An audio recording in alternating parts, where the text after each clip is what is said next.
Why are you no longer the Raiders GM?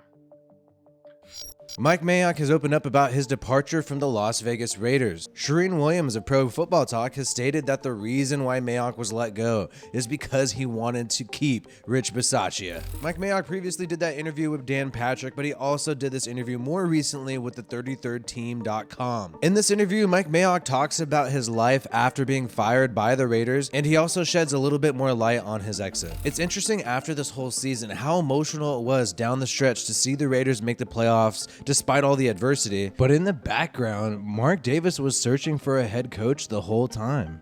When Jon resigned, we immediately went into another aspect, and that was to start checking into who we thought might be coaching candidates and potentially GM candidates, if that were going to be the case, if we can go that way. Now, that was from the introductory presser earlier this year in February. So Mark Davis has pretty much admitted that they started this coaching search even while we're fighting to get in the playoffs and we were 6-7. This interview with Mike Mayock also confirms that fact. Mike Mayock states, "In my mind, I felt Richie had earned the opportunity to be the Raiders head coach. I thought we worked incredibly well together." Keep in mind, Mike Mayock was fired before Rich Bisaccia was decided on, so the firing of Mike Mayock itself seemed to spell the end of Rich Bisaccia. I think at the end of the day, Dan, it's all about the owner has final say. And I think Mark Davis has a good heart. I like Mark Davis personally. And at the end of the day, he decided that me and Rich Bisaccia didn't get it done at the level he wanted, or that he felt like a couple other guys could get it done at a higher level going forward.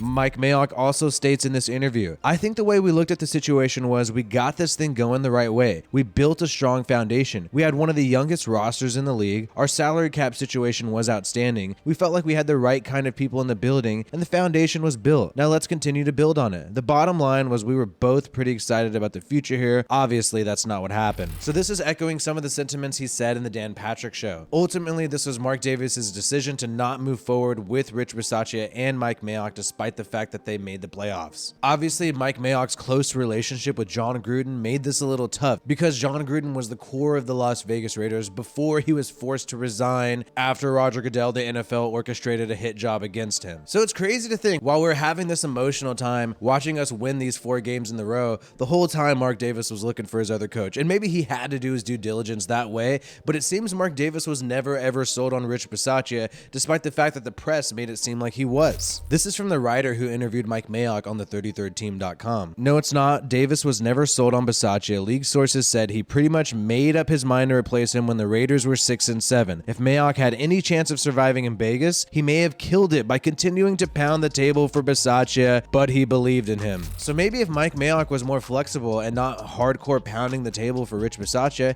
he could possibly still be on this team. But like I said earlier, I think the whole entire regime had to change because Jon Gruden was the core of the previous regime. It's kind of like Jenga. Once you pull that log out, everything falls apart. What's even more interesting about this interview is the fact that Mayock gives some insight about how the locker room felt towards the end of the season while they were pushing to make the playoffs. The Ruggs thing punched a hole in that building for a while. We were 5-2 rolling going into our bye week when the Ruggs thing happened. And then we lost 3 in a row, 5 of 6. People don't recover from something like that. The whole building was just devastated. He's a wonderful kid, but he can never get back what he did. The point is we had to win the last 4 games. The team rallied and won them all by a total of 12 points. It's interesting. It's hard to quantify how good our previous team was. We lost so many key pieces, Darren Waller and Henry Ruggs, Jon Gruden included, but we won a lot of close games. That usually means you got lucky. Kind of reminds me of 2016 Raiders. You got lucky. Were you really the better roster the whole time? Mayock states, "What ended up happening was what should happen in sports more often and doesn't. I'm 63 years old, and it's the first time I was a part of a team where all 53 guys were in it for each other. Nobody was playing for money. Nobody was playing for fame or women or Pro Bowl votes. Everybody was playing for each other." It was almost like the tragedies that occurred during the season actually motivated the team in general, according to Mike Mayock, and that is why they made that playoff push. And I never saw anything like it. It was powerful. The locker room, being around those guys as they won each game, that's what I'm going to remember. That a group of men pulled together. It was something that was bigger than any individual. I'll never forget that group of men. It was the most pure,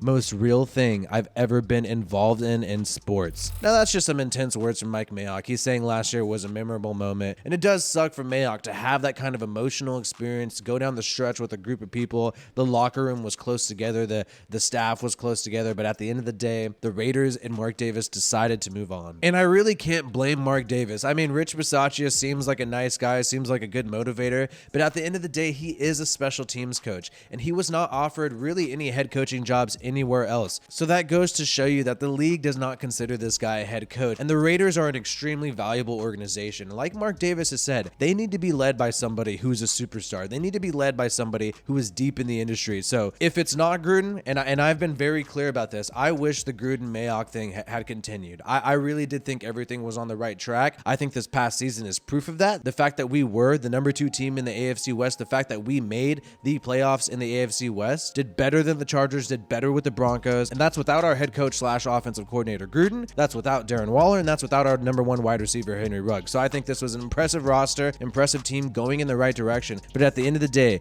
if you can't have Jon Gruden, that's what it was all based on, then it doesn't really matter. Rich Bisaccia, a great motivator, but he is clearly not a head coach in the NFL. Josh McDaniels is the most expensive offensive coordinator, the guy in line to take over the Patriots, a winning dynasty. If you're Mark Davis and you have to choose between Josh McDaniels or Rich Bisaccia, even though you had this emotional connection with one guy, I think if you were a cold businessman crunching the numbers and making the right decision for this group, for this organization, for this franchise, you choose Josh McDaniels. So it does suck that Mike Mayock went out like this. It does seem like he's salty. It does seem like he is putting the onus on Mark Davis, which is true. It is Mark Davis's decision, but Mike Mayock is positioning himself in a way where he was saying the reason why he was let go is because he was so pro Rich Bisaccia. That's really interesting too, that he's not bringing up his draft history or anything like that, or his relationships with anybody in the building. It seems like he's putting the eggs all in that basket. We never get the full truth when these things are originally reported. We only hear a part of the story. We only hear public relations, the PR responses, the most appropriate responses that you want to give to the media